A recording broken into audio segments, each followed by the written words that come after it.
75वीं रात। जब 75वीं रात हुई तो उसने कहा कि ए नेक बख्त बादशाह। जब नुज़हत उस ज़मा ने उसकी बातें सुने तो कहने लगी कि खुदा उसे इसके अजीजों से फिर मिलाए।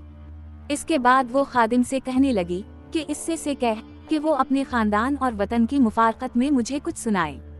खादिम ने अपनी मालिका के हुक्म की तामील की और ज़ब अलमकान सद आह भर कर उसे अशार सुनाने लगा। जब वो अशार पढ़ चुका और नुज़हत उस ज़मा इन्हें सुन चुकी तो उसने मुहम्मल का पर्दा उठा दिया और उसे देखने लगी।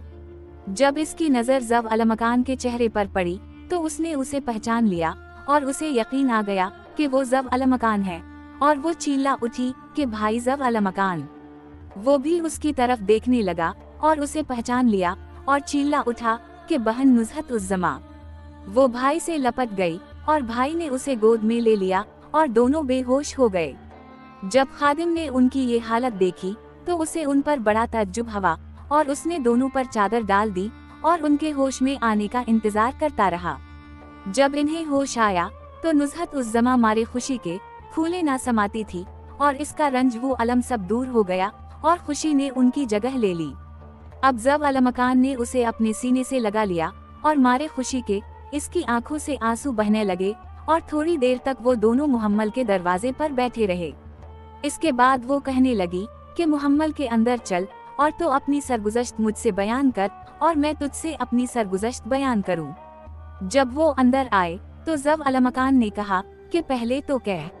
इसने अपना किस्सा शुरू से लेकर आखिर तक कह सुनाया। इस वक्त से लेकर जब वो उससे सराय में रुखसत हुई थी और ये कि बदू और ताजिर के साथ किया वाक़या पेश आया और ताजिर उसे किस तरह बदू से खरीद कर इसके भाई शरकान के पास ले गया और उसके हाथ बेचा और उसने खरीद कर उसे आज़ाद किया और उसके साथ निकाहनामा लिखवाया और उसके साथ हम बिस्तर हवा। और जब इसके बाप ने उसकी खबर सुनी तो उसने खत लिखकर उसे बलवाया। इसके बाद वो कहने लगी कि शुक्र है खुदाया जिसने मेरे ऊपर एहसान किया और तुझसे मिलाया, और जिस तरह हम बाप के यहाँ से साथ साथ निकले थे इस तरह साथ साथ वापस जा रहे हैं। फिर इसने ये बयान किया कि मेरे भाई शरकान ने मेरी शादी इस हाजिब से कर दी है ताकि वो मुझे मेरे बाप तक पहुंचा दे। बस ये मेरी सरगुज़श्त अव्वल से लेकर आखिर तक। अब तो कह कि मेरे जाने के बाद तुझ पर क्या गुजरी। उसने भी शुरू से लेकर आखिर तक सारा किस्सा बयान कर दिया और ये कि खुदा ने इस पर एहसान किया और इस भट्टी वाले से मिला दिया और वो इसके साथ सफर में है और अपना माल इस पर खर्च कर रहा है और दिन रात उसकी खिदमत करता है। बहन ने कहा कि मैं इस पर इसकी बहुत शुक्रगुजार हूँ। ज़ब अलमकान ने कहा कि बहन इस भट्टी वाले ने मेरे साथ वो एहसान किया है जो ना दोस्त दोस्त के साथ करता है और ना बाप बेटे के साथ, हत्ता के वो मुझे खाना खिलाता और खुद भूखा रहता है और मुझे सवार करता और खुद प्यादा चलता और मेरे जिंदा रहने का सबब वही है।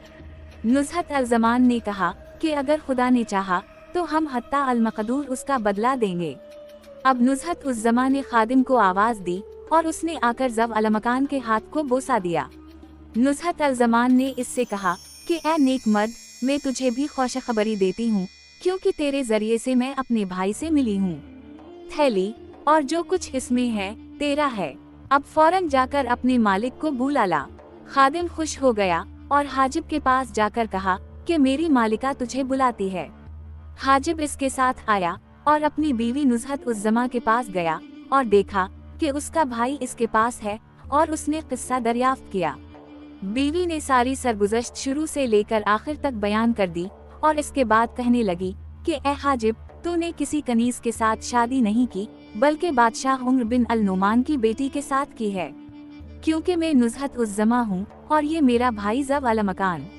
जब हाजिब ने ये सारा किस्सा सुना और उसे इसका यकीन आ गया और उसे सारा वाक़या मालूम हो गया और वो ये जान गया कि वो बादशाह उम्र बिन अल नुमान का दामाद है, तो वो अपने दिल में कहने लगा कि अब तो किसी ना किसी सूबे का मैं वाली बनाया जाऊंगा।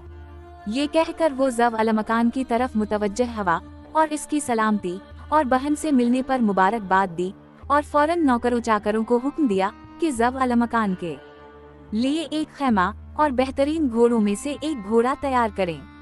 नुज़हत उस ज़मा ने कहा कि अब हम वतन के करीब पहुंच गए हैं और मैं चाहती हूं कि वतन पहुंचने तक मैं अपने भाई के साथ तन्हा रहूं और हम मिलकर लुत्फ उठाएं। यहाँ तक कि सैर हो जाएं, क्योंकि हम बहुत दिनों तक जुदा रहे हैं। हाजिब ने कहा कि तेरा हुक्म सर आँखों पर, ये कहकर वो चला गया और उनके लिए शमे और तरह तरह की मिठाइयाँ और जब अलमकान के लिए 3 जोड़े बेहतरीन लिबास के भेजे। इसके बाद वो फिर मुहम्मल में आया और अपनी दरिया दिल्ली बयान की। नुज़हत अल-ज़मान ने इससे कहा कि खादिम को भेजकर भट्टी वाले को बुलवा और इसकी सवारी के लिए एक घोड़ा दे, ताकि वो इस पर सवार होकर चले, और सुबह शाम इसके लिए दस्तरख्वान तैयार कर और इससे कह कि वो हमारा साथ न छोड़े। ये सुनकर हाजिब ने खादिम को बुलवाया और उसे सारे इहकामात दे दिए। खादिम ने कहा कि बसरवू चश्म और अपने साथ नौकरों को लेकर भट्टी वाले की तलाश में गया और देखा कि वो काफिले के पीछे अपना गधा किस रहा है और भागना चाहता है, और अपनी जान के खौफ और जब अलमकान की जुदाई के रंज से इसके चेहरे पर आंसू बह रहे हैं, और कह रहा है कि मैंने फी सबील अल्लाह उसे नसीहत की थी, लेकिन उसने मेरी ना सुनी। मालूम नहीं कि अब वो किस हाल में है। अभी वो ये बातें खत्म भी ना करने पाया था कि खादिम इसके सर पर आ पहुंचा और नौकर चाकर इसके आसपास घूमने लगे। भट्टी वाले ने नजर उठाई तो देखा कि खादिम इसके सर पर खड़ा है और उसके इर्द गिर्द बहुत से नौकर चाकर हैं। ये देखकर वो सहम गया और इसका रंग फिक हो गया। अब शहरजाद को सुबह होती दिखाई दी और उसने वो कहानी बंद कर दी जिसकी उसे इजाजत मिली थी।